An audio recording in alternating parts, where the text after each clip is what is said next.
আজ সকালে ঘূর্ণিঝড়ের রূপ নিয়েছে। ঘূর্ণিঝড় থেকে এটি উত্তর পূর্ব দিকে অগ্রসর হয়ে দুর্বল হয়ে স্থল গভীর নিম্নচাপ হিসাবে বর্তমানে যশোর এবং তৎসংলগ্ন এলাকায় অবস্থান করছে। এটি আরও উত্তর পূর্ব দিকে অগ্রসর হয়ে ক্রমশ বৃষ্টিপাত জড়িয়ে স্থল নিম্নচাপে পরিণত হবে। পায়রা ও মংলা সমুদ্র বন্দরকে 10 নম্বর মহাবিপদ সংকেত নামিয়ে তার পরিবর্তে 3 নম্বর, আমি আবার বলছি 3 নম্বর স্থানীয় সতর্ক সংকেত দেখিয়ে যেতে বলা হয়েছে। কক্সবাজার ও চট্টগ্রাম সমুদ্র বন্দরকে 9 নম্বর মহাবিপদ সংকেত নামিয়ে তার পরিবর্তে 3 নম্বর স্থানীয় সতর্ক সংকেত দেখিয়ে যেতে বলা হয়েছে।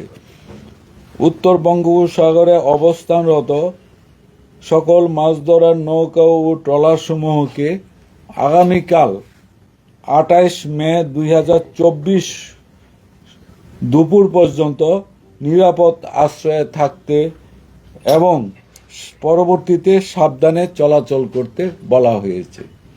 এই ছিল আমাদের ঘূর্ণিঝড় রিমাল নিয়ে যে আবহাওয়ার বিশেষ বিজ্ঞপ্তি 19, এটি সর্বশেষ অবস্থা। এটিও জানিয়ে রাখি যে এই বুলেটিনের মাধ্যমে আমরা এই ঘূর্ণিঝড় রিমাল নিয়ে যে সমস্ত বুলেটিন ইস্যু করেছি এটাই সর্বশেষ বুলেটিন।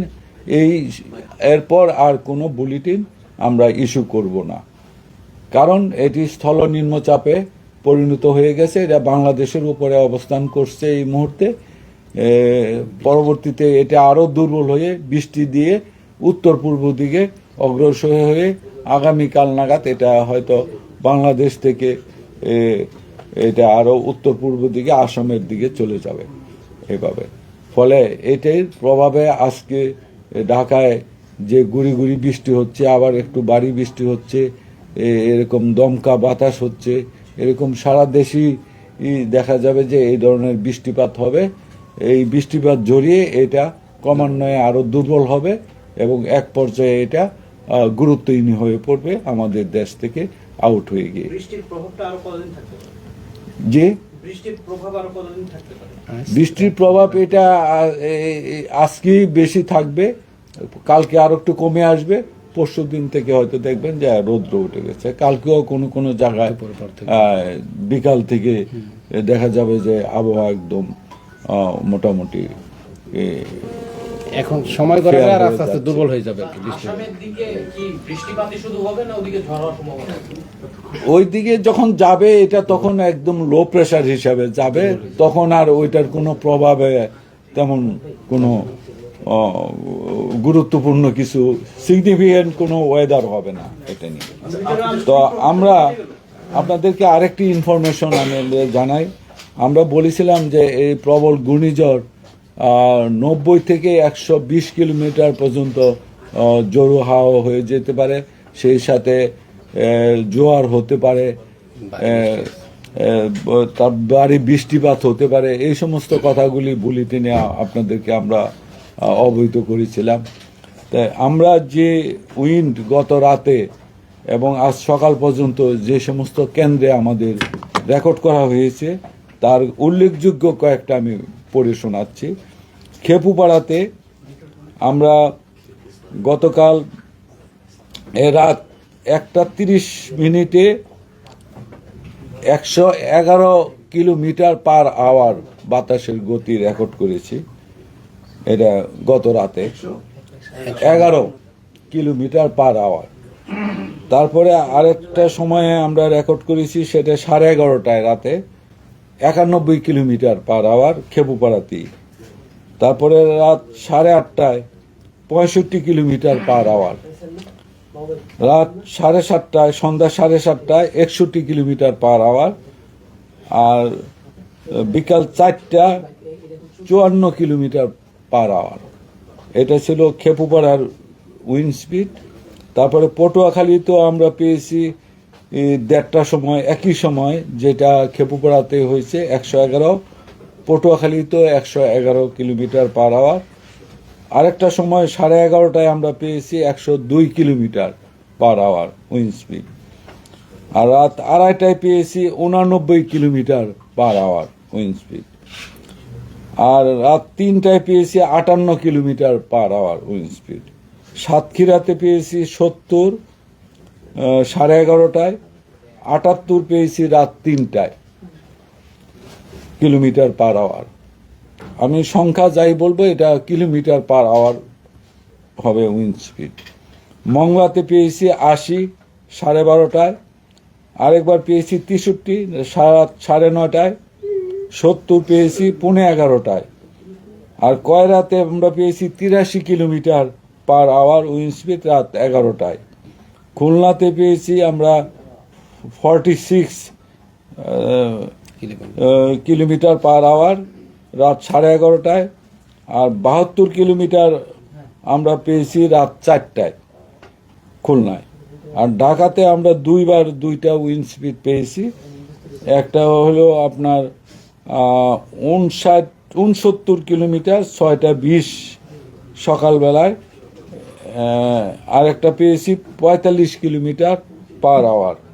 আর চাঁদপুরে পেয়েছি 65, আর পতেঙ্গা চট্টগ্রাম সেখানে আমরা পেয়েছি 74 কিলোমিটার পার আওয়ার। তো এরকম আরও অনেক আছে, তা আমি আর সবগুলি আরও কমও আছে কোথাও, এগুলি আর পড়ে শোনাচ্ছি না। তো আর বৃষ্টিপাত 111 বললো, 111 হলো সর্বোচ্চ আমরা পেয়েছি দুই জায়গায়, খেপুপাড়া আর একটা হলো পটুয়াখালী। ঢাকায় 59 সর্বোচ্চ আমরা পেয়েছি। আর আমরা যে ভারী বৃষ্টিপাতের কথা বলেছি বিভিন্ন জায়গায়, তা আমরা মূলত বৃষ্টিটা কালকে বিকাল থেকে শুরু হয়েছে বিভিন্ন জায়গায়, উপকূলীয় এলাকায়। ঢাকায় শুরু হয়েছে রাত থেকে। তো আমরা ঢাকায় পেয়েছি মোট 35 মিলিমিটার এই রাতে, এই সকাল পর্যন্ত। এগুলি হলো ভোর পর্যন্ত। তারপরে আরো কিছু হয়েছে, এগুলি পরবর্তীতে আমরা রেকর্ড করব। সর্বোচ্চ বৃষ্টিপাত রেকর্ড করা হয়েছে কোথায়? কুতুবদিয়া? না, 203 রেকর্ড করা হয়েছে চট্টগ্রামে, সর্বোচ্চ বৃষ্টিপাত 203। আর কুতুবদিয়ায় 125 মিলিমিটার, এগুলি সব মিলিমিটারে। তো এরকম বৃষ্টিপাত সারা দেশে হয়েছে। খুলনাতে 65, মংলাতে 66, সাতক্ষীরায় 93, যশোরে 53, চুয়াডাঙ্গায় 18, কুমারখালী 16, বরিশালে 41, পটুয়াখালী 72, খেপুপাড়ায় 58, ভোলাতে 41। আরও এরকম পুরা দেশের বৃষ্টিপাত হয়েছে। শুধুমাত্র রংপুর বিভাগে কয়েকটা জায়গা বাদ আছে। রংপুরেও হয়েছে, রাজারহাটে 25 এরকম বৃষ্টিপাত। তো আজকে আরও সারাদিন বৃষ্টিপাত হয়তো বিভিন্ন জায়গায় বিক্ষিপ্তভাবে হবে এবং বাতাসও হবে। তো পাহাড় ধসের একটা বিষয় ছিল, পাহাড় ধসের ঘটনা আছে কিনা, বা আগে একটু ঢাকার বৃষ্টিপাতের বিষয়টা একটু বলবেন। ঢাকায় তো আপনারা দেখতেছেন যে সকাল থেকে একটু পরে থেমে যাচ্ছে, আবার গুড়ি গুড়ি বৃষ্টি হচ্ছে, একটু কখনো একটু হালকা ভারী বৃষ্টি হচ্ছে, একটু দমকা বাতাসও হচ্ছে। এরকম অবস্থায় আজকের দিনটা যাবে। এবং এই সাইক্লোনে এই গভীর নিম্নচাপের অবস্থাটা বর্তমানে আমি যেটা বলছি, তার কেন্দ্রটা যশোর এবং তার নিকটবর্তী এলাকায় অবস্থান করছে। এটি যখন উত্তর পূর্ব দিকে আরো অগ্রসর হবে, এই কেন্দ্রটা ঢাকার উপরে যখন আসবে, ঢাকার উপর দিয়ে এটা পর্যায়ক্রমে সিলেট হয়ে বাংলাদেশের বাইরে চলে যাবে। তবে আজকে বিকাল নাগাদ এই দিকে আরো চলে আসবে, এটা ক্রমান্বয়ে মুভ করতেছে। তো দুপুর নাগাদ এটা বা 3টা-4টার মধ্যেও চলে আসতে পারে। ঢাকায় যখন এই কেন্দ্রটা আসবে তখন বৃষ্টিপাতের পরিমাণটা এবং বাতাসের দমকা বাতাস আর একটু বাড়বে।